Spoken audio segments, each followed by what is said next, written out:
Hi friends, வணக்கம் and welcome to RK news Tamil Nadu channel. சற்று முன் வெளியான முக்கிய செய்தி. மகளிர் உரிமை தொகை கணக்கெடுக்கும் பணி தீவிரம். அமைச்சர் தங்கம் தென்னரசு சொன்ன குட் நியூஸ்.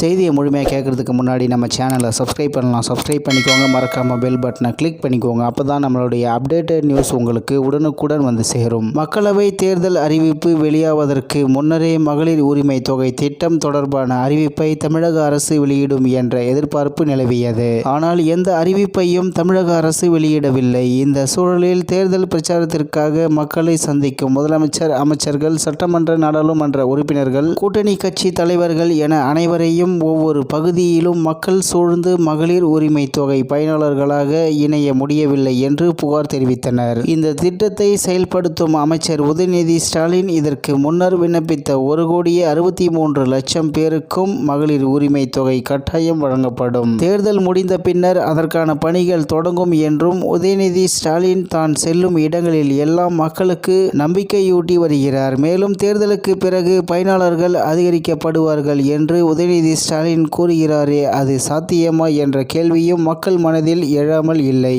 ஆனால் சாத்தியம்தான் என்று கூறியுள்ளார் தமிழக நிதித்துறை அமைச்சர் தங்கம் தென்னரசு. ராமநாதபுரத்தில் தேர்தல் பிரச்சாரத்தில் கலந்து கொண்ட நிதியமைச்சர் தங்கம் தென்னரசு திமுக கூட்டணி வேட்பாளரை ஆதரித்து வாக்கு சேகரித்தார். அப்போது பேசிய அவர், மகளிர் உரிமை தொகை பெறாதவர்கள் குறித்த கணக்கெடுப்பு நடைபெற்று வருகிறது. தேர்தல் முடிந்ததும் விடுபட்ட அனைவருக்கும் மாதம் 1000 ரூபாய் அவர்களது வங்கி கணக்கில் கட்டாயம் வழங்கப்படும் என்று உறுதியளித்துள்ளார். இந்நிலையில் மகளிர் உரிமை தொகை திட்டத்தை செயல்படுத்தும் அமைச்சர் உதயநிதி ஸ்டாலின் இதற்கு முன்னர் விண்ணப்பித்த 1,63,00,000 பேருக்கும் மகளிர் உரிமை தொகை கட்டாயம் வழங்கப்படும். தேர்தல் முடிந்த பின்னர் அதற்கான பணிகள் தொடங்கும் என்றும் உதயநிதி ஸ்டாலின் தான் செல்லும் இடங்களில் எல்லாம் மக்களுக்கு நம்பிக்கையூட்டி வருகிறார் என்பது குறிப்பிடத்தக்கது. இத்துடன் இன்றைய முக்கிய செய்தி நிறைவு பெறுகிறது. மேலும் இது போன்ற செய்திகளை உடனுக்குடன் தெரிந்து கொள்ள ஆர்கே நியூஸ் தமிழ்நாடு சேனலுடன் இணைந்திருங்கள். நன்றி, வணக்கம்.